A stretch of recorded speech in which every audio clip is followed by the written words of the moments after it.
ఇప్పుడు కోడిగుడ్డుకి ఇండస్ట్రీకి కోడిగుడ్డు మధ్యన తేడా తెలియదు. ఇండస్ట్రీ ఎప్పుడు వస్తుందంటే కోడి ముందలు వచ్చిందా గుడ్డు ముందలు వచ్చిందా అని చెప్పి ఆనాడు మొత్తం భారతదేశం మనం చూసి నవ్వే పరిస్థితి. అందుకే ముద్దుగా కోడిగుడ్డు మంత్రి అని పేరు పెట్టిన ఆయన అలానే చేస్తాడు. ఆయన 5 సంవత్సరాలు ఒక్క పరిశ్రమ తీసుకురాక ఉన్న పరిశ్రమలు తరిమేశాడు ఆయన. మీరు చూడండి, అదాని డేటా సెంటర్ 2019లో మేము శంకుస్థాపన చేస్తే అది రానికుండా చేశారు. ఇంకో పక్కన ఫాక్స్కాన్ తరిమేశారు, ఫ్రాంక్లిన్ టెంపుల్టన్ తరిమేశారు, అమర్ రాజా బ్యాటరీని తెలంగాణ తరిమేశారు. ఈ రోజు మేము అధికారంలోకి వచ్చిన 2 సంవత్సరాల్లోనే భారతదేశంలో 100 రూపాయలు పెట్టుబడులు వస్తే 25 రూపాయలు ఆంధ్ర రాష్ట్రాన్ని ఎత్తుక్కుంటూ వచ్చే విధంగా చేశాం. అది తట్టుకోలేక గౌరవ హోంమంత్రి ఆమె వేసుకున్న బట్టల పైన అట్లా మాడటం చాలా చాలా బాధాకరం. అంటే ఇక్కడి నుంచి అక్కడ నడిస్తే 1 కేజీ బరువు తగ్గుతారని ఎగతాళి చేస్తాం, చాలా చాలా బాధాకరం. నాకు బాధ ఏంటంటే మొన్న ఒకరు చెప్పారు, జగన్మోహన్ రెడ్డి అంట పిడివాడ అమ్మర్కి ఫోన్ చేసి చాలా అద్భుతంగా చేశామని చెప్పాడు. అంటే ఎక్కడ పోతున్నారని మీరు?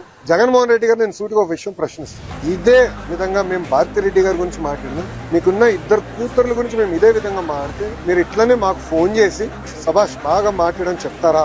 సూటిగా ప్రశ్నిస్తాం. ఇదేనా మీరు మహిళలకు ఇచ్చే గౌరవం? అధికారంలో ఉన్నప్పుడు మా తల్లిని అవమానించాం, బ్రహ్మణిని అవమానించాం. మేము తిరిగి అధికారంలోకి వచ్చిన తర్వాత మా కార్యకర్త పొరపాటున భారతిరెడ్డి గారి గురించి ఒక మాట అంటే సోషల్ మీడియాలో పోస్ట్ చేస్తే అతను క్షమాపణ చెప్తే కాదు, అతన్ని జ్యుడిషియల్ రిమాండ్ పంపించిన ఘనత కూటమి ప్రభుత్వం. అది మాకు మహిళల పట్ల ఉన్న గౌరవం. ఇప్పుడు ఒక రౌడీ షీటర్ కి, ఒక ఫ్యాక్షన్ కి, ఒక గొడ్డలి పార్టీలో ఉన్న గొడ్డలి బ్యాచ్ కి మహిళల్ని గౌరవిస్తానే తెలియదు. అందుకే చెప్పా, జగన్ పేరులో జీ అనేది ఉంది కదే, గొడ్డలి సొంత బాబాయిని లేపేశాడు. ఇట్లా వాళ్ళు ప్రజలను అవమానిస్తూ, మహిళలను అవమానిస్తూ, సొంత కుటుంబ సభ్యుల్ని చంపేసే పరిస్థితి వాళ్ళది. ప్రజల పక్షాన్ని నిలబడి మహిళల గౌరవం నిలబెట్టే సంస్కృతి మాది.